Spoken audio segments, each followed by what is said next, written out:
car il a fait des merveilles dans ta vie. Il t'a sauvé de la boue, il t'a racheté.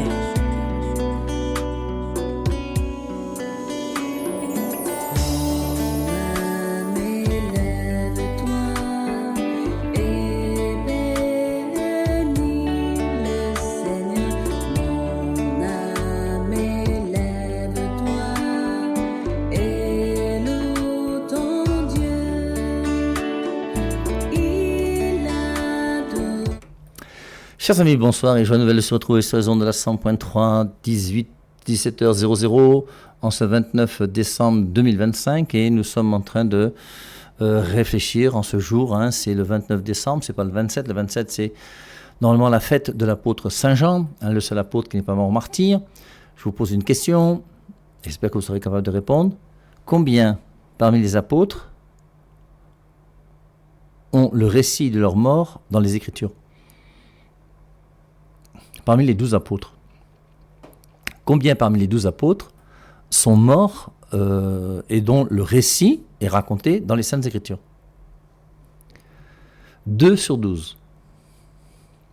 Et les 2 qui sont morts dans les Écritures, vous avez en premier lieu Judas.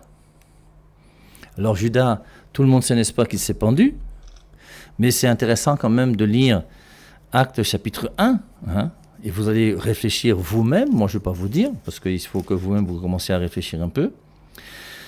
Ce passage, je vous l'ai dit, je vous lis Actes chapitre 1 à partir du verset 15. Alors tout le monde sait que Judas s'est pendu, n'est-ce pas ? Voilà ce que je vous lis. Acte 1, 15. En ces jours-là, Pierre se leva au milieu des frères, le nombre des personnes réunies était d'environ 120, et il dit : Frères, il fallait que s'accomplisse l'écriture dans laquelle le Saint-Esprit, par la bouche de David, a parlé d'avance de Judas, devenu le guide de ceux qui se sont saisis de Jésus. Il était compté parmi nous et avait obtenu à ce même ministère. Après avoir acquis un champ avec le salaire du crime, cet homme est tombé en avant, s'est brisé par le milieu et toutes ses entrailles se sont répandues. Je reprends. Vous réfléchirez, vous cherchez. Après avoir acquis un champ avec le salaire du crime, les 30 deniers que lui ont donné les grands prêtres, cet homme est tombé en avant, s'est brisé par le milieu. Ce qui est curieux, c'est qu'on a l'impression qu'il a rejeté les pièces chez les grands prêtres. Après avoir acquis un champ avec le salaire du crime, cet homme est tombé en avant, s'est brisé par le milieu et toutes ses entrailles se sont répandues. Alors comment est-ce qu'il est mort ? Il a tombé la tête le premier, ses entrailles se sont répandues, ou est-ce qu'il s'est pendu ? Vous réfléchirez. Le deuxième, c'est Actes chapitre 12. Et dans Actes chapitre 12, c'est donc le frère de Jean, Jacques, fils de Zébédée.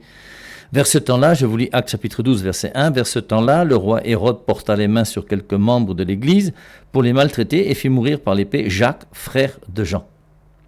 Voyant que cela était agréable aux Juifs, il fit en outre arrêter Pierre, etc., etc. Voilà. Et donc, on voit les 2 seuls apôtres qui sont morts dans les Saintes Écritures, c'est donc Jacques et Judas. Et c'est pour ça que on sait pourquoi est-ce que Pierre est mort crucifié la tête en bas à Rome, parce que justement, il y a des récits qui ne sont pas bibliques, mais qui le racontent. Une chose qui est sûre, c'est les 10 autres apôtres, que vous le vouliez ou non, ils sont morts, même si ce n'est pas biblique. Et il y a beaucoup de choses qui ne sont pas bibliques. La mort des 10 apôtres, là, ce n'est pas biblique. Et pourtant, c'est réel. C'est pour ça qu'il faut comprendre qu'il faut prendre un peu de distance par rapport à ce qui est biblique pour revenir à la parole de Dieu. Voilà ce qui est intelligent quand on est un bon chrétien. Alors nous avons commencé à réfléchir sur Saint Jean, n'est-ce pas ? Jean, on a vu les 3 synoptiques, Matthieu, Marc et Luc, on a vu l'évangile de Jean d'un côté, on a vu que l'évangile de Jean est lié directement à la foi, que dans l'évangile, le mot Jean pour désigner Jean n'existe pas, le mot Marie pour désigner Marie n'existe pas, pour montrer qu'à partir du moment où on a rencontré Jésus-Christ, on devient relatif à lui. C'est pour ça que moi, je ne m'appelle plus Père Ave Marie, je m'appelle Madame Jésus. J'ai voulu faire comme dans l'évangile de Jean, que mon nom disparaisse pour devenir relatif à Jésus-Christ et devenir Madame Jésus. Parce que toute l'Église est Madame Jésus, parce que le Christ a épousé son Église.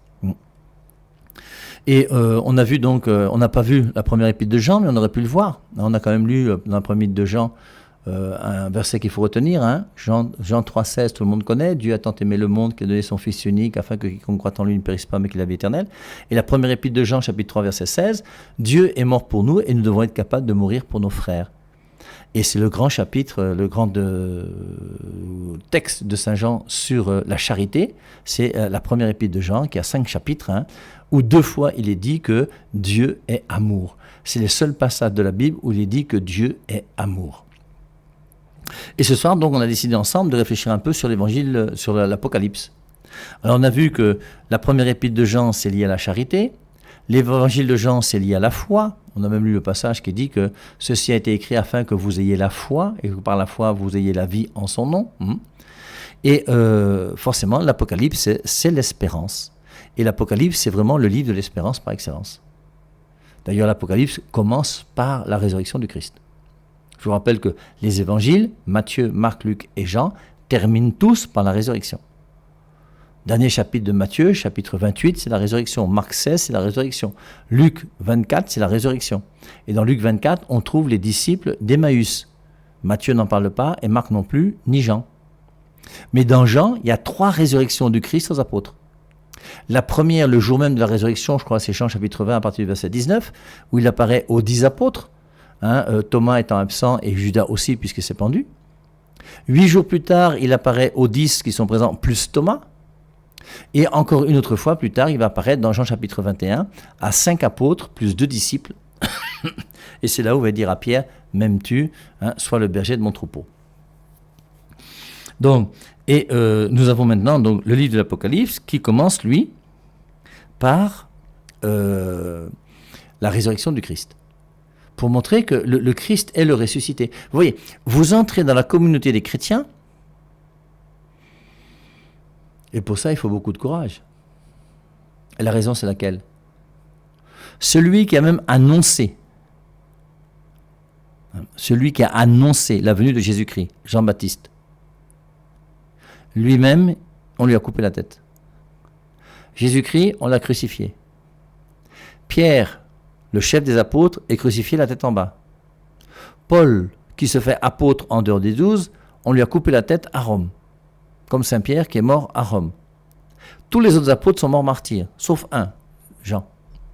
Mais Jean a été quand même mis dans une marmite d'huile bouillante, semble-t-il, et on lui a donné à boire un poison, il n'est pas mort.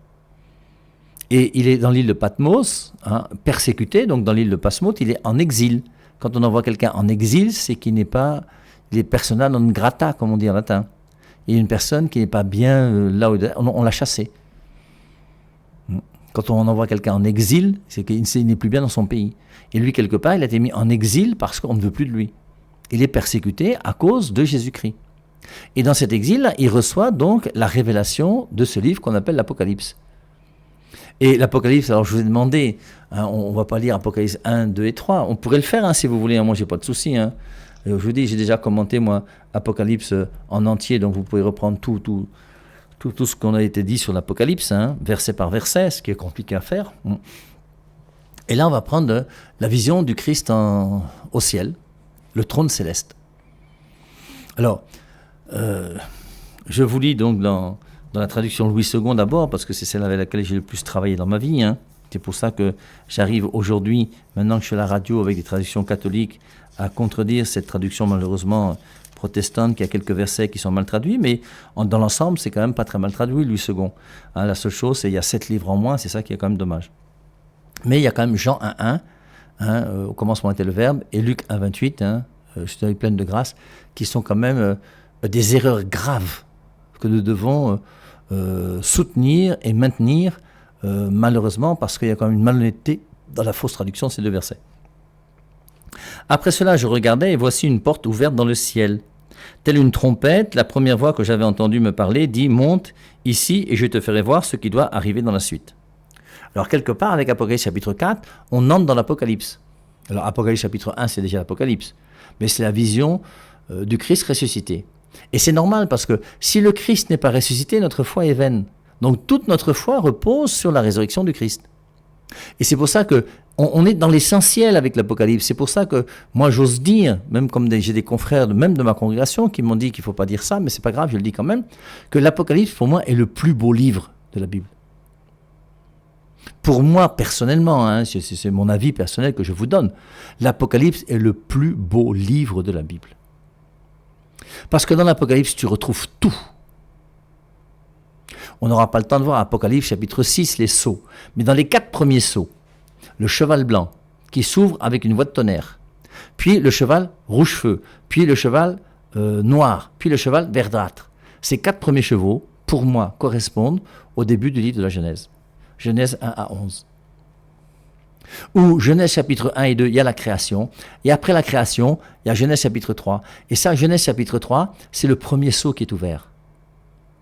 Parce que le premier sceau va s'ouvrir sur quoi?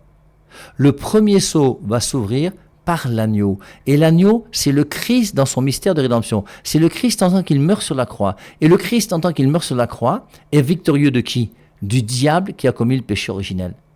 Et le cheval blanc de l'Apocalypse, c'est le péché originel. Et c'est sur le péché originel que le Christ est vainqueur. Il ne serait jamais mort, il ne serait jamais devenu agneau s'il n'y avait pas eu le péché originel.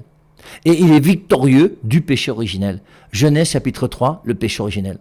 Et ensuite, Genèse chapitre 4, c'est Abel et Caïn qui s'entretuent.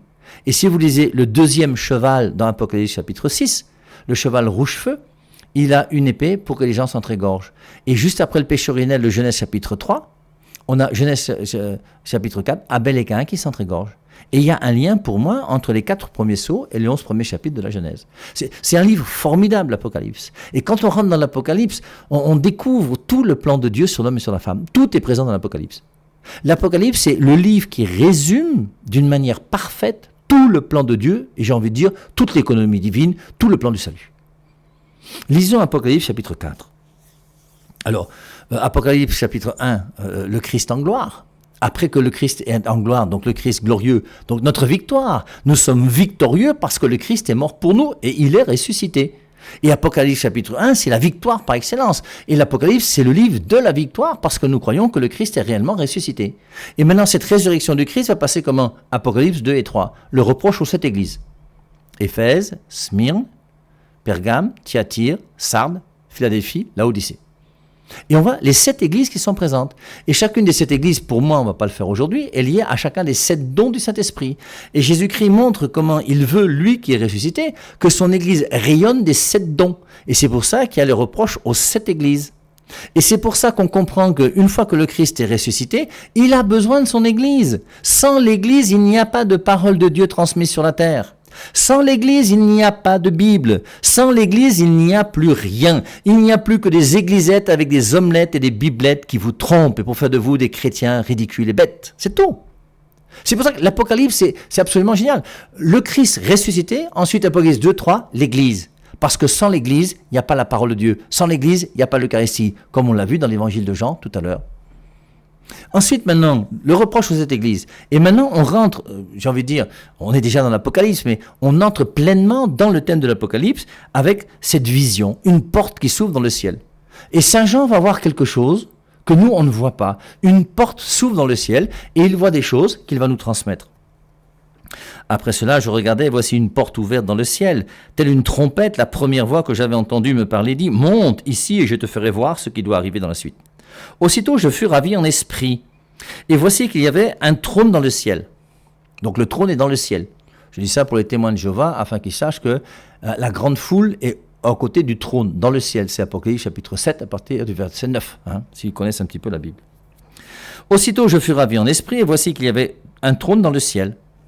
Première des choses qu'il voit, le trône. Sur ce trône, quelqu'un était assis. Alors, on ne nous dit pas dans Apocalypse chapitre 4 qui est ce quelqu'un, mais dans Apocalypse chapitre 5, on voit que ce quelqu'un qui est sur le trône donne le livre à l'agneau. Et c'est le Père qui donne le livre au Fils. Et on comprend que celui qui est sur le trône, c'est le Père. Parce que c'est le Père qui est le principe de tout. Dans le principe était le Verbe. Et le Verbe était auprès de Dieu, et le Verbe était Dieu. Et le Verbe s'est fait chair. Aussitôt je fus ravi en esprit, et voici qu'il y avait un trône dans le ciel, et sur ce trône quelqu'un était assis. Celui qui était assis avait l'aspect d'une pierre de jaspe et de sardoine. Alors, on n'arrive pas à le décrire. On ne dit pas qu'il a une barbe, on ne dit pas qu'il a un nez, on ne dit pas qu'il a des yeux. C'est pas un être humain, donc forcément il n'a pas de nez. Comme disait quelqu'un, c'est le doigt de Dieu qui a écrit les 10 commandements. Oui, le doigt de Dieu, mais il n'a pas de doigt. Mais c'est pour montrer que c'est lui qui est à l'origine des 10 commandements. Un anthropoformisme, comme on dit. Celui qui était assis avait l'aspect d'une pierre de jaspe et de sardoine, indescriptible. Parce que Dieu est transcendant, il est l'au-delà, il est au-delà de tout. Et le trône était environné d'un arc-en-ciel qui avait l'aspect de l'émeraude. Alors il y a le trône, avec quelqu'un dessus qui est le Père, et juste après, l'arc-en-ciel. On se rappelle l'arc-en-ciel, Genèse chapitre 6, vous relirez si vous voulez, l'alliance avec Noé. Et Noé et le déluge fait qu'après avoir détruit l'humanité entière, Dieu a dit, je ne détruirai plus, et voici le signe de mon alliance, c'est l'arc dans le ciel. Et l'arc dans le ciel, l'arc-en-ciel, c'est le signe de l'alliance entre Dieu et les hommes. Donc il voit Saint Jean une porte ouverte, il voit un trône avec quelqu'un dessus, et ce trône, le Père a voulu faire alliance. Arc-en-ciel. Il a fait alliance d'un arc-en-ciel qui avait l'aspect de l'émeraude. Autour du trône, il y avait 24 trônes. Et sur ces trônes, 24 anciens, assis, vêtus de vêtements blancs, et sur leur tête des couronnes d'or. Donc, il y a le Père, arc-en-ciel, qui fait alliance avec les 24 vieillards. Quelle est l'alliance que Dieu a fait avec les hommes? Il y a l'ancienne alliance et la nouvelle alliance. Et l'ancienne alliance s'est faite avec Jacob, Genèse chapitre 32, versets 23 et suivant, je crois, où il est dit que Jacob a lutté une nuit avec Dieu. Et Dieu lui a dit, tu ne t'appelleras plus Jacob, tu t'appelleras Israël. Et voilà la naissance d'Israël. Et les 12 garçons de Jacob vont devenir les 12 tribus d'Israël. L'ancienne alliance se fait avec les 12 tribus d'Israël. Et c'est la tribu de Juda que Jésus-Christ va naître. La tribu des Lévites, que se trouvent Moïse, Aaron, les grands prêtres, etc. Et chacune des tribus est là. Donc l'ancienne alliance se fait avec les 12 tribus. La nouvelle alliance, Jésus-Christ, qu'est-ce qu'il fait? Il choisit 12 apôtres. Et dans l'ancienne alliance, 12 tribus. Dans la nouvelle alliance, 12 apôtres. L'arc-en-ciel, l'alliance se fait avec qui? 24 vieillards. Les 12 tribus d'Israël, plus les 12 apôtres. Et c'est important parce qu'il n'y a pas d'autre alliance avec Dieu que ces deux alliances-là. Il n'y a pas d'alliance de Dieu avec l'islam. Je suis désolé pour ceux qui ne sont pas d'accord, mais ce n'est pas grave. On n'est pas là pour être d'accord avec vous d'abord, puis on s'en fout que vous soyez d'accord ou pas. L'alliance est faite. Dieu a fait l'ancienne alliance, il a fait la nouvelle alliance. Il n'y a pas d'autre alliance que l'ancienne alliance et la nouvelle alliance. Il n'y a pas d'alliance avec les bouddhistes. Il n'y a pas d'alliance avec les hindouistes. Il n'y a pas d'alliance avec les Mayas, les Égyptiens, les Kémites. Il n'y a pas d'alliance. Dieu n'a jamais fait alliance avec ces gens-là. C'est des gens qui inventent leur religion. Nous, ce n'est pas une religion qui a été inventée, c'est une religion qui a été révélée. Et la seule religion qui est révélée sur la terre, c'est celle dans laquelle Dieu s'exprime lui-même et parle aux hommes. Ce n'est pas des hommes qui inventent Osiris, Horus, machin, qui inventent des choses qui sont bizarres. Ça, c'est des religions mythologiques, sont des mythes, c'est de l'imagination. Nous, ce n'est pas de l'imagination, c'est quelqu'un qui est venu sur terre, qui a discuté avec Abraham, Genèse chapitre 12. Et Dieu dit à Abraham, quitte ton pays, ta parenté, va vers le lieu que je t'indiquerai. Hébreux chapitre 1, verset 1, Dieu a parlé jadis par les prophètes, en ces derniers jours, il a parlé par son Fils. Voilà, clair, net, propre. Et Jésus-Christ est un personnage historique, c'est clair, qui est venu sur terre. Maintenant, vous avez le droit d'écouter les idiots qui vous disent le contraire. Autour du trône, il y avait 24 trônes, et sur ces trônes, 24 anciens, assis, vêtus de vêtements blancs, et sur leur tête des couronnes d'or. Donc, le trône, donc le Père, arc-en-ciel qui fait alliance, avec les 24 vieillards, 12 tribus d'Israël, 12 apôtres. Ensuite, du trône sortent des éclairs, des voix et des tonnerres. Alors, pour ceux qui veulent étudier l'Apocalypse, parce qu'on ne va pas étudier l'Apocalypse en 1 heure, bien sûr. Alors, du trône sortent des éclairs, des voix et des tonnerres. Allons faire un tour dans Apocalypse, chapitre 8. Je suis au verset 5. L'ange prit l'encensoir, le remplit du feu de l'autel et le jeta sur la terre. Il y eut des tonnerres, des voix, des éclairs et un tremblement de terre. Apocalypse, chapitre 4, verset 5. Du trône sortent des éclairs, des voix, des tonnerres. Éclairs, voix, tonnerres. Vous avez bien retenu. Apocalypse 8, verset 5 toujours. Il y eut des tonnerres, des voix, des éclairs, plus un tremblement de terre. Donc dans Apocalypse chapitre 8, il y a quelque chose de plus que dans Apocalypse chapitre 4. Je vous lis maintenant Apocalypse chapitre 11. C'est pour ça que c'est important de bien connaître les Écritures. Apocalypse chapitre 11, le verset 19. Il y eut des éclairs, des voix, des tonnerres, un tremblement de terre comme dans Apocalypse chapitre 8, et une forte grêle. Et on voit donc, plus on avance, plus on évolue, et plus il y a des choses qui sont intéressantes. Et on voit comment l'Esprit Saint, au fur et à mesure qu'on avance, va se manifester à travers des éclairs, des voix, des tonnerres. Je vous lis un autre passage de l'Apocalypse que vous chercherez vous-même, où il est dit, il y eut des éclairs, des voix, des tonnerres, un grand tremblement de terre, tel qu'il n'y en a pas eu de si grand depuis que les hommes sont sur la terre. C'est Apocalypse chapitre 16, verset 18. Et on voit dans Apocalypse chapitre 4, des éclairs, des voix, des tonnerres, c'est l'Esprit Saint en tant qu'il dirige l'Église. L'Esprit Saint qui dirige l'Église, c'est l'Esprit Saint en tant qu'il y a des conciles. Je vous rappelle Jean 16, 12. Vous avez encore beaucoup de choses à comprendre. J'ai encore beaucoup de choses à vous dire, mais vous ne pouvez pas les comprendre pour le moment. L'Esprit Saint, lui, lorsqu'il viendra, vous conduira à la vérité tout entière. Jésus-Christ a bien dit que l'Esprit Saint conduira à la vérité tout entière. Et l'Esprit Saint conduit à la vérité tout entière comment? À travers les conciles. C'est les éclairs, les voix, les tonnerres. Et pour les sceaux, il agit d'une manière. Pour les trompettes, des éclairs, des voix, des tonnerres et un tremblement de terre. Et pour les coupes, des éclairs, des voix, des tonnerres, un tremblement de terre et une forte grêle. Et c'est la manière dont l'Esprit Saint va diriger l'Église au fur et à mesure du temps. Je reviens donc à Apocalypse chapitre 4, verset 5. Du trône sortent des éclairs, des voix, des tonnerres. Devant le trône brûlent 7 lampes ardentes qui sont les 7 esprits de Dieu. Donc on a vu le Père, arc-en-ciel qui fait alliance, les 12 tribus d'Israël, les 12 apôtres, et maintenant on voit l'Esprit Saint. Alors, ce qui est intéressant dans l'Apocalypse, je vous dis, on n'a pas le temps de tout voir, mais Apocalypse chapitre 1, verset 4, je vous dis. Jean aux 7 églises qui sont en Asie, que la grâce et la paix vous soient données de la part de celui qui est, qui était et qui vient. Donc quand il donne sa salutation dans Apocalypse chapitre 1, verset 4, qu'est-ce qu'il dit? Que la grâce et la paix vous soient données de la part de celui qui est, qui était et qui vient. C'est le Père. De la part des 7 esprits qui sont devant son trône, c'est l'Esprit Saint. Et de la part de Jésus-Christ, le témoin fidèle, le premier d'entre les morts, le souverain des rois de la terre. Et dans l'Apocalypse, on a d'abord le Père, puis l'Esprit Saint, puis Jésus. Ce qu'on retrouve dans l'Apocalypse chapitre 4. On a le Père qui fait alliance et 24 vieillards, puis l'Esprit Saint. Du trône sortent des éclairs, des voix, des tonnerres. Devant le trône brûlent 7 lampes ardentes qui sont les 7 esprits de Dieu. Donc l'Esprit Saint est là, le Père est là, et celui qui manque, c'est le Fils. Et le Fils, il apparaît où? Lisons. Devant le trône, c'est comme une mer de verre, semblable à du cristal. Voici une mer de verre cristalline. Après l'Esprit Saint. Et après ça, qu'est-ce qu'on nous dit? Au milieu du trône, et tout autour du trône, 4 êtres vivants remplis d'yeux, devant et derrière. Les 4 êtres vivants, c'est le vivant. Le vivant, c'est Jésus. Jean 14, 6, je suis le chemin, la vérité et la vie. C'est Jésus-Christ qui est le vivant par excellence. Et le vivant par excellence, il a 4 dimensions qui sont décrites ici. Le premier être vivant est semblable à un lion, le deuxième être vivant est semblable à un veau, le troisième être vivant a comme un visage d'homme, le quatrième être vivant est semblable à un aigle en plein vol. Les 4 dimensions du Christ, pendant qu'il est venu sur terre. On a vu un petit peu ça ce matin, quand on a vu que pour parler de l'homme et de la femme, Dieu a 2 récits. Premier récit de la création, l'égalité, deuxième récit, la complémentarité. Bien, pour Jésus-Christ, il y a 4 figures différentes pour comprendre le Christ. Il y a 4 dimensions en Jésus-Christ, quand il est venu sur terre, qu'on ne peut pas éclipser. Il est à la fois un lion, roi de la tribu de Juda. Le deuxième être vivant est semblable à un veau. Le veau ou le taureau, c'est lui le sacrifice, celui qui sera sacrifié, la victime qui va mourir. Le troisième être vivant a comme un visage d'homme. Il est pleinement homme. Il a transformé l'eau en vin. Il a dansé aux noces de Cana. C'est un homme. Et le quatrième est semblable à un aigle en plein vol. Il est le Fils de Dieu qui est Dieu. Et voici les 4 dimensions qu'on retrouve en Jésus-Christ, le vivant par excellence. Alors, et avant que le vivant ne vienne, on voit qu'il y a du trône sortent des éclairs, des voix, des tonnerres. Devant le trône brûlent 7 lampes ardentes qui sont les 7 esprits de Dieu. Et ça, c'est bien l'Esprit Saint. Et l'Esprit Saint, il a fait comment pour que Jésus-Christ vienne sur terre? Je repose la question ou ça va? L'Esprit Saint a fait comment pour que Jésus-Christ vienne sur la terre? C'est très simple, c'est Luc chapitre 1, verset 26. L'ange est venu et l'ange a parlé à Marie. Tu vas être enceinte, tu enfanteras un fils.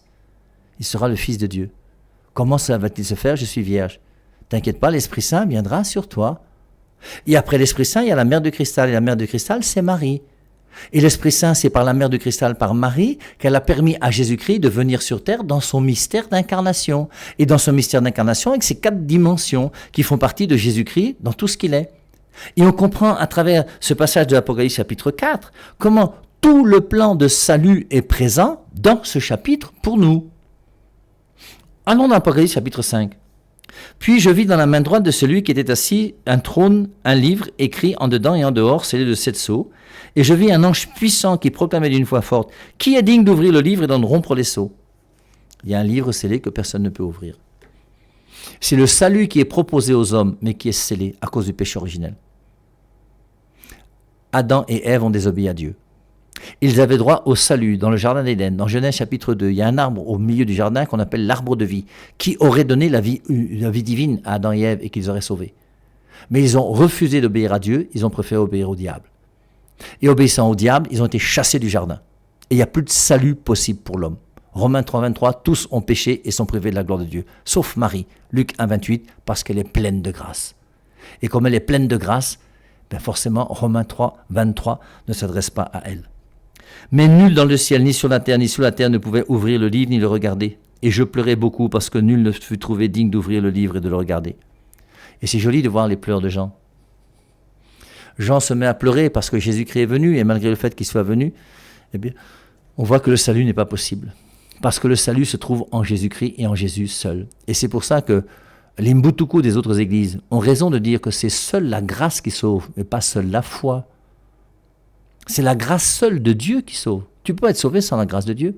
Et la grâce de Dieu est un don gratuit qui est donné aux hommes. Ça ne dépend pas de toi. Le Christ, quand il est mort sur la croix, ça ne dépendait pas de toi. Et c'est la mort du Christ sur la croix qui te donne le salut. Mais ce salut qui t'est donné et qui t'est offert par Jésus-Christ sur la croix, tu ne peux l'obtenir que si tu acceptes de t'y engager et d'en vivre. C'est pour ça que la foi, quand tu adhères à Jésus-Christ et que tu dis « Oui, j'accepte Jésus-Christ, qu'en mourant sur la croix, tu m'as sauvé », c'est ça la foi. Croire en la mort et la résurrection du Christ, ben maintenant ça va impliquer un comportement de ta part qui implique les œuvres. C'est pour ça qu'on n'est jamais sauvé sans les œuvres. La foi seule ne sauve pas. Genèse chapitre 2 verset 24, c'est par les œuvres que vous êtes sauvés et non par la foi seulement. La foi seule ne suffit pas.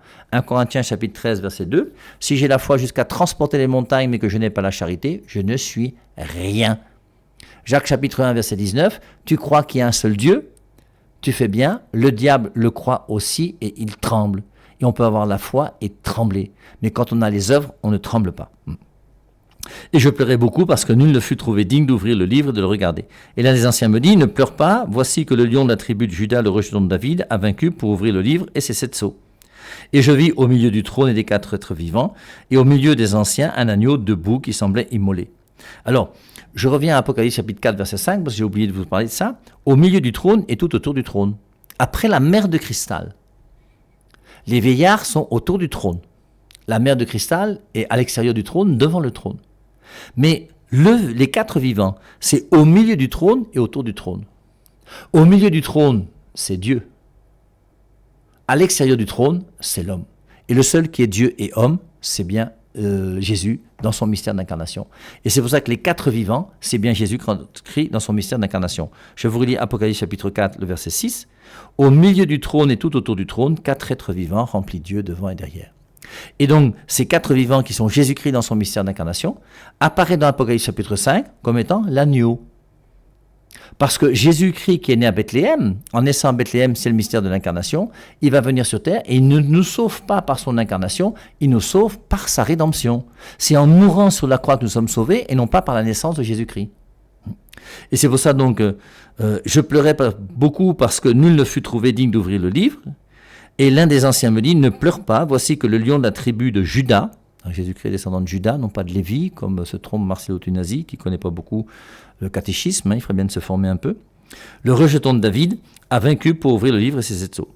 Et je vis au milieu du trône et des 4 êtres vivants, et au milieu des anciens, un agneau debout qui semblait immolé. Il avait 7 cornes et 7 yeux, qui sont les 7 esprits de Dieu envoyés par toute la terre.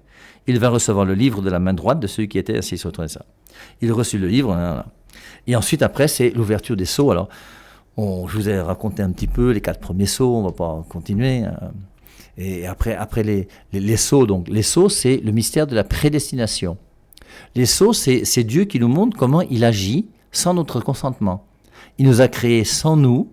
Il nous a créés, en Romains chapitre 8, verset 29, ceux qu'il a prédestinés, ceux qu'il a connus d'avance, il les a prédestinés à devenir semblables à son Fils. Tout être humain qui naît sur terre est prédestiné à devenir enfant de Dieu. Nous sommes sur terre pour devenir enfants de Dieu. Le but de l'homme sur terre, c'est pas d'avoir une femme, des enfants, un immeuble, un compte en banque et de l'argent et d'être en bonne santé et de jouer au tennis et de boire la bière. Le but d'un homme sur terre, c'est de pouvoir devenir enfant de Dieu. Et voilà pourquoi nous avons été créés. Et c'est pour ça que le mystère de la prédestination, c'est Jésus-Christ lui-même, l'agneau, qui va ouvrir les sceaux. Et c'est lui qui va être vainqueur du diable, Apocalypse chapitre 6, le premier sceau, et des conséquences qu'on retrouve dans Genèse chapitre 1 à 11, je vous dis, Abel et Caïn qui s'entretuent, les 3 concupiscences. Première épître de Jean, chapitre 2, verset 15. N'aimez pas le monde ni ce qui est dans le monde. Ce qui est dans le monde, c'est la concupiscence de la chair, la concupiscence des yeux, l'orgueil de la vie. Ce sont les 3 conséquences du péché originel. Et Jésus-Christ est victorieux de ces 3 conséquences du péché originel. Et pour nous montrer réellement sa victoire, il va même accepté au début de sa vie apostolique d'être tenté par le diable au désert, Matthieu 4, Luc 4. Et dans Matthieu 4 et Luc 4, il va être tenté, et comme par hasard, il y aura 3 tentations. Pourquoi ? Bien parce qu'après le péché originel, il y a 3 blessures opérées dans l'homme. Genèse chapitre 4, Abel et Caïn qui s'entretuent. Ça, c'est contre la charité. Genèse chapitre 6, c'est Noé avec le déluge, contre la chair. Et la tour de Babel, c'est l'orgueil. Et c'est pour ça que la première épître de Jean, chapitre 3, verset 15, nous dira « N'aimez pas le monde, ni ce qui est dans le monde. Ce qui est dans le monde, c'est la convoitise de la chair, la convoitise des yeux et l'orgueil de la vie. » Et Jésus-Christ va résister à ces 3 choses dans les 3 tentations du Christ au désert.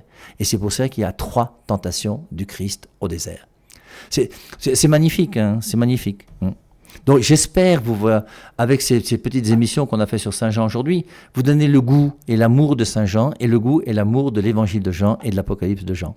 Je vous rappelle que vous allez trouver tous les commentaires possibles du Père Hervé Marier sur l'évangile de Jean, sur l'Apocalypse, sur ma chaîne YouTube, où je vous recommande non seulement de vous abonner, si vous le voulez, mais aussi de pouvoir suivre ces enseignements et pourquoi pas avoir un cahier. Vous faites un cahier pour l'Apocalypse, un cahier pour l'Évangile. Il doit y avoir 70 émissions sur chacun et chacune de l'Apocalypse et de l'Évangile de Jean. Et c'est des choses qu'il faut travailler, qu'il faut aimer. Et au fur et à mesure, avec le temps, on commence à comprendre pourquoi 3 tentations du Christ au désert, parce qu'il y a la foi, l'espérance et la charité. Il y a 3 vertus théologales. C'est pour ça qu'il y a 3 tentations du Christ au désert. Et c'est parce qu'il y a 3 nourritures, la parole de Dieu, Matthieu 4, 4, l'Eucharistie, Jean 6, 55, la volonté du Père, Jean 4, 34. Et tout ça, ça va ensemble, et tout ça, c'est beau, et tout ça, c'est magnifique, et tout ça, c'est... Rendons grâce à Saint Jean, rendons grâce surtout à notre Église, l'Église que le Christ a voulu, qui nous permet d'avoir les Saintes Écritures, qui nous permet d'avoir la parole de Dieu, qui nous permet d'avoir les sacrements, afin que nous puissions en vivre pleinement et que nous puissions devenir des saints, pour nous retrouver avec Dieu pour l'éternité. 6 99 85 05 17 6 77 34 66 61, ce sont mes 2 numéros de téléphone. Si vous avez des questions, n'hésitez pas et je me ferai un plaisir de répondre à vos questions après la page musicale.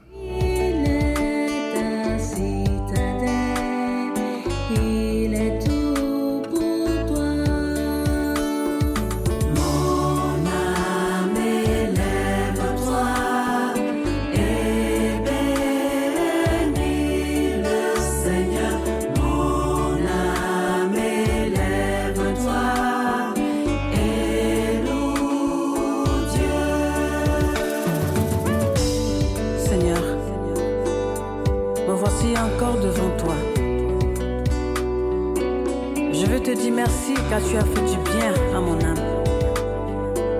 Et je voudrais que mon âme s'élève et te loue. Que mon âme te bénisse. Que mon âme t'exalte. Que mon âme crie. J'étais une pauvre pécheresse. Et tu m'as enlevé de l'esclavage du péché. Mon âme ne peut que te dire merci, Seigneur.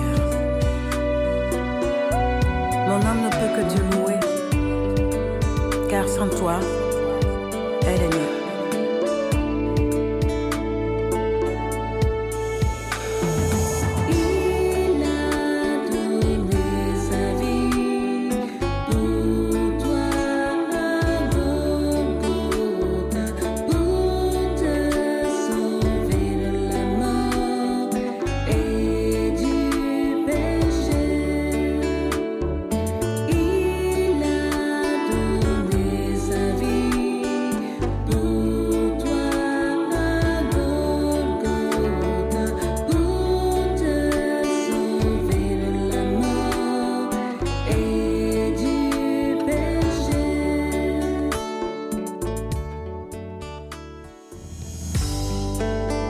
Mon âme élève le Seigneur.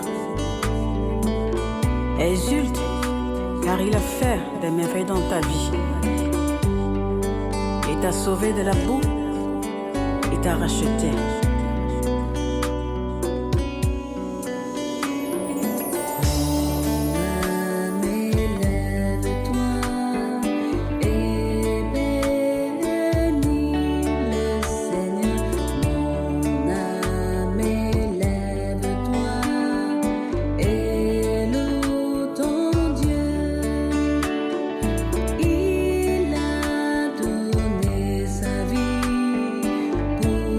Toi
suis encore devant toi. Je veux te dire merci car tu as fait du bien à mon âme. Et je voudrais que mon âme s'élève et te loue. Que mon âme te bénisse. Que mon âme t'exalte. Que mon âme crie. J'étais une pauvre pécheresse. Et tu m'as enlevé de l'esclavage du péché. Mon âme ne peut que te dire merci, Seigneur. Mon âme ne peut que te louer, car sans toi, elle est née.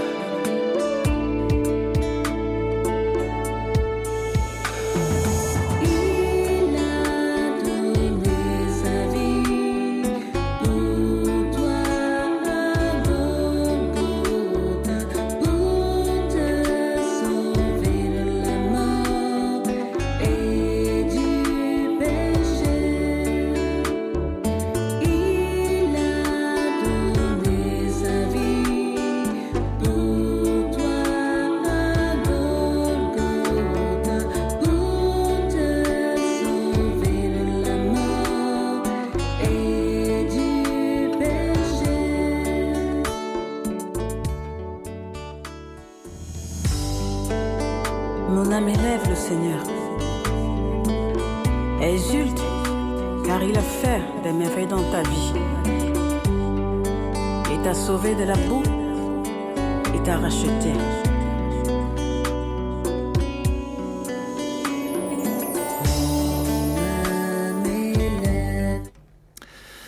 Pour commencer la Bible, est-ce que Dieu choisit pour l'homme une femme?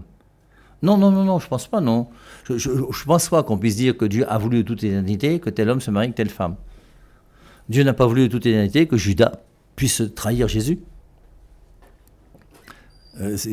Dieu veut simplement notre bonheur. Et notre bonheur, c'est il n'a pas choisi que tu sois pâtissier ou boulanger. Il te laisse choisir toi-même. Et en fonction du pays dans lequel tu es, tu pourrais être pâtissier ou boulanger. Il y a des gens aujourd'hui au Cameroun qui ont un doctorat, qui ont fait des grandes études et qui ne peuvent pas exploiter ces grandes études qu'ils ont faites. Ils sont obligés de devenir des taximans ou des motoboys. Et donc, en fonction du pays, la circonstance, voilà. Alors, c'est pas Dieu qui a prévu. Dieu a permis que l'homme puisse aimer la femme et que la femme puisse aimer l'homme. Et Dieu laisse l'homme et la femme se réfléchir entre eux et trouver des solutions. Je crois. Bonjour, le condamné à la croix à qui Jésus dit « Tu seras avec moi ce soir » ne l'a pas été avec ses bonnes œuvres. Peu importe, tu vois, qu'est-ce que tu appelles ces bonnes œuvres? Le fait d'avoir déjà l'intention de vouloir être sauvé, c'est déjà une œuvre. L'œuvre, ce n'est pas uniquement des choses physiques. Et c'est pour ça que tu ne peux pas être sauvé sans toi. Si tu ne veux pas du salut, tu n'auras pas le salut. Mais le fait de vouloir le salut comme il l'a voulu, c'est déjà une œuvre bénéfique de sa part. D'ailleurs, l'autre qui est à côté, lui, il n'a pas voulu le salut. Et c'est pour ça que lui, il n'a pas été sauvé, apparemment. Alors que lui, là, aujourd'hui même, tu seras avec moi au paradis. Et le jour même, il s'est retrouvé au paradis avec Jésus. Et c'est vrai que la miséricorde de Dieu fait que dès que tu demandes pardon à Dieu, bien, il va te pardonner. Mais c'est pas pour ça. Ouais. Je vais prendre un autre exemple. J'ai connu un homme qui a violé une femme et s'est marié avec elle.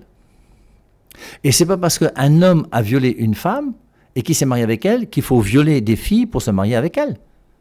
Alors, le cas du bon larron, c'est un cas un peu à part, dans lequel Dieu montre que sa miséricorde est infinie et tellement grande que même si tu n'as pas fait des œuvres dans ta vie qui étaient bénéfiques par rapport à Dieu, bien Dieu peut quand même te récupérer au dernier moment. Mais tu n'es pas sur terre pour attendre le dernier moment pour essayer de voir si tu peux être sauvé. Tu es sur terre pour, dès que tu as pris conscience de ta nouvelle naissance, faire des œuvres qui sont conformes à ce que Dieu veut. Je crois que tout le monde peut comprendre ça. Que pensez-vous des révélations privées? Les révélations privées, alors il faut distinguer d'abord celles qui sont reconnues par l'Église, celles qui ne sont pas reconnues par l'Église. Et puis maintenant, à partir du moment où une révélation privée est conforme à la révélation à la parole de Dieu, je ne vois pas pourquoi on va s'y opposer. Moi, je suis converti dans un lieu d'apparition de la Vierge Marie à San Damiano en Italie. Et dans ce lieu de pèlerinage à San Damiano en Italie, ça n'a jamais été reconnu par l'Église. Mais pour moi, personnellement, au fond de mon cœur, je crois bien que la Vierge Marie est apparue là-bas, c'est clair. Alors, l'Église n'a jamais dit non. Et l'Église n'a jamais dit oui. On laisse ça libre. Comme Maria Valtorta, l'Église n'a jamais interdit de lire Maria Valtorta. C'est écrit nulle part que l'Église a dit ne lisez pas Maria Valtorta. Elle a dit qu'elle considère que ce n'est pas surnaturel. Bon, même là, quelque part, il faudrait quand même discuter avec ces gens, parce que quand Maria Valtorta, alors qu'est-ce qu'ils entendent par surnaturel? Une chose qui est sûre, c'est que l'évangile de Maria Valtorta n'est pas canonique. Ça, c'est certain et c'est clair. Mais c'est très très intéressant, hein. Moi, je vous invite à découvrir Maria Valtorta. Jésus faisait la fête de la dédicace. Oui, c'est ce qu'on dit dans Jean chapitre 7, non? Comme il faisait la circoncision, comme il faisait toutes les lois juives de l'époque. Lu 24, 44, tout ce qui est écrit de moi dans la loi de Moïse, dans les prophètes, dans les psaumes. Mais oui, mais c'est pas pour ça que ça veut dire que... voilà. Alors, il faut s'arrêter uniquement à ça. La question qu'il faut se poser par rapport aux deutérocanoniques, qui a foi pour toi? Quelle est la source de ta foi? Est-ce que la source de ta foi, c'est la Bible? Et vous, les non-catholiques, la source de votre foi, c'est même pas la Bible, parce que vous avez jeté 7 livres inspirés par Dieu à la poubelle. Et ces 7 livres inspirés par Dieu que vous avez jetés à la poubelle en 1826, mais c'est vous qui l'avez fait, c'est pas nous. Et reconnaissez que vous êtes malhonnête. Enfin, que les protestants qui ont jeté ces 7 livres sont malhonnêtes. Pourquoi? Parce que dans la première Bible, la seule première Bible qui a existé au monde, ce qu'on appelle la Bible, est née en l'an 400, elle avait 73 livres. Martin Luther, lui-même d'ailleurs, en 1534, a traduit 73 livres dans la Bible. Pourquoi? Pourquoi Martin Luther, le fondateur des protestants, le réformé, le Mbutuku des Mbutuku, a traduit 73 livres dans la Bible? Parce que la seule Bible qui existait à l'époque, depuis l'an 400 jusqu'en 1534, c'est une Bible qui avait 73 livres. Et c'est ce que tous les chrétiens de la terre ont utilisé pendant 1100 ans, avant que Martin Luther ne dise qu'il y a 7 livres qui ne sont pas inspirés par Dieu. Et la Bible a existé depuis l'an 400 jusqu'en 1826, pendant 1400 ans, en ayant 73 livres, et c'est 1400 ans ensuite que vous avez jeté 7 livres de la Bible à la poubelle. Bon, au bout d'un moment, il faut quand même essayer de réfléchir un peu, hein. Mais il n'y a pas pire sourd que celui qui ne veut pas entendre. C'est pour ça qu'on est obligé de vous appeler de tous ces noms bêtes, idiots, menteurs, tout ça. Ce qui est désolant, hein, moi je ne souhaiterais pas ça. Par où commencer la lecture de la Bible? À mon avis, il faut lire un livre synoptique, Matthieu, Marc, Luc. Matthieu, Marc ou Luc. Après avoir lu Matthieu, Marc ou Luc, moi je vous recommande Matthieu, parce que c'est celui que je connais le mieux, puis c'est quand même un apôtre. Il faut lire Jean, bien sûr. Et Matthieu, il faut lire une fois, Jean, il faut peut-être lire 2 fois. Puis après, tu commences les Actes des Apôtres. Et puis après, tu lis aussi Genèse et Exode. Genèse et Exode, c'est 90 chapitres. 50 chapitres pour la Genèse, 40 pour l'Exode, qui sont très très intéressants. Il faut lire ces passages-là. Mon père, il faut rappeler que le bon larron, on ne sait pas ce qu'il a fait. Oui, il était quand même crucifié. Il dit, pour nous, c'est normal. Il reconnaît quand même sur la croix qu'il dit que pour nous, c'est normal. On s'est mal comporté. Il reconnaît qu'il s'est mal comporté. Et le fait de regretter le mal qu'il a fait, c'est quelque chose de positif. Comment Dieu juge les musulmans, juifs, bouddhistes? Sur la charité. Un musulman, un bouddhiste, tout ça, il sera jugé. Rappelez-vous le jugement dernier, Matthieu chapitre 25, versets 36 et suivants. Lorsque le Fils de l'homme viendra dans sa gloire pour juger les vivants et les morts, il s'assiera sur son trône de gloire. Il dira, venez les bénir mon Père dans le royaume des cieux préparé pour vous depuis la fondation du monde. Il n'a pas dit, venez vous les catholiques. J'ai eu faim, vous m'avez donné à manger. J'ai eu soif, vous m'avez donné à boire. Il ne dit pas, est-ce que tu as été baptisé? Est-ce que tu écoutais le Père et Marie? Est-ce que tu avais la Bible à la maison? Donc on sera jugé sur la charité, quelle que soit notre religion. Mon père, pouvez-vous m'expliquer pourquoi les évangéliques pensent que la résurrection est en esprit? C'est stupide, c'est bête. La résurrection ne peut être que la résurrection de la chair. Je ne vois pas une résurrection en esprit, moi. Résurrection en esprit, ça n'existe pas. Je ne sais pas ce que c'est que la résurrection en esprit. Je vois pas. Peut-être que je manque de connaissances bibliques, théologiques. Mais la résurrection pour nous, c'est forcément la résurrection de la chair. Quand il a ressuscité Lazare, c'est une résurrection à la vie humaine. Et quand on ressuscite, il est ressuscité avec une chair glorieuse. Né corruptible, nous ressuscitons incorruptible. 1 Corinthiens chapitre 15, relisez. Si on considère que Jésus est Dieu, pourquoi Jésus priait le Père? Parce qu'il a une nature humaine. Colossiens 1,15, il est le premier de la création. Et en tant qu'il est le premier de la création, il y a quelque chose dans la personne de Jésus-Christ qui est venu sur terre qui est créé. Il a une nature humaine qui est créée. Les yeux de Jésus ne sont pas éternels. Ses pieds ne sont pas éternels, ils ont un commencement. Mais lui, le Verbe, n'a pas de commencement, il est Dieu. Voilà. Il y a une nature humaine et une nature divine en Jésus-Christ. Et y a-t-il d'autres questions? Bonsoir. S'il faut se baser sur la Bible, est-il possible d'être chrétien avant Gutenberg? Voilà, c'est pour ça. Alors, même quand tu dis avant Gutenberg, mais la question est légitime, c'est est-ce qu'on peut être chrétien déjà avant l'an 400? Est-ce qu'avant que Saint Jérôme de Stridon ait écrit la Bible, la première, la Vulgate en latin, 73 livres, est-ce qu'on peut être chrétien? Forcément oui. C'est pour ça que je prends toujours l'exemple de Étienne, qui est mort dans Actes au chapitre 6 et 7. Étienne n'a jamais lu un seul livre du Nouveau Testament parce qu'aucun des livres du Nouveau Testament n'existait. Le premier livre du Nouveau Testament qui a été écrit, c'est 1 Thessaloniciens, qui a été écrit par saint Paul en l'an 51. Et Étienne est mort avant l'an 51. Donc il n'a jamais lu un texte du Nouveau Testament, mais il était chrétien. Quand les apôtres ont suivi Jésus pendant sa vie apostolique, quand Jean était au pied de la croix, quand Pierre proclamait, je ne sais pas quoi, sa foi, tu es le Fils du Dieu vivant, il n'avait jamais lu un livre du Nouveau Testament. C'est pour ça qu'on peut être chrétien sans la Bible, que les choses soient claires. Alors, tu as raison de dire quelque part Gutenberg, parce qu'à l'époque de Gutenberg même, qui savait lire? En 1450, qui savait lire? Qui savait lire au 5e siècle, au 6e siècle, au 8e siècle, au 10e siècle? Donc c'est pour ça que revenir uniquement à la Bible, c'est pas la chose la plus intelligente qui soit. Et si on vous a trompé, ben reconnaissez qu'on vous a trompé. Et maintenant, revenez à la vérité en toute simplicité. Chers amis, je vous dis à demain matin, lorsqu'il sera 8h, 10h30 et 17h. Tata Laurence, je sais qu'elle est partie au travail ce matin. Est-ce qu'elle sera là ce soir à 20h? Je ne sais pas. Elle a un programme qui est assez serré. Elle va voyager aussi, elle vous dira, je pense, au mois de janvier. Elle va encore partir en mission. Et en tout cas, si elle est là, elle sera avec vous ce soir à 20h pour l'émission. Sur ces bonnes paroles, moi je vous dis à demain matin, 8h, 10h30 et 17h, et on va reprendre à partir de demain, à 8h, 10h30, 17h, on va reprendre donc l'évangile de Marc qu'on avait laissé, et le soir à 17h, on va reprendre le catéchisme de l'Église catholique, comme on l'a fait depuis déjà quelques mois, et on continuera donc tout au long de cette année. Laurence vous dira, si elle est là ce soir, s'il y a un programme spécial pour le 30 décembre ou le 31 décembre. Le 30, je crois qu'elle voulait faire quelque chose sur les ondes. Elle vous dira s'il y a quelque chose de spécial demain soir pour le 30, ou bien si, à cause de son travail, elle ne pourra pas être avec vous. Donc sur ces bonnes paroles, on se dit à demain lorsqu'il sera 8h. Bye bye.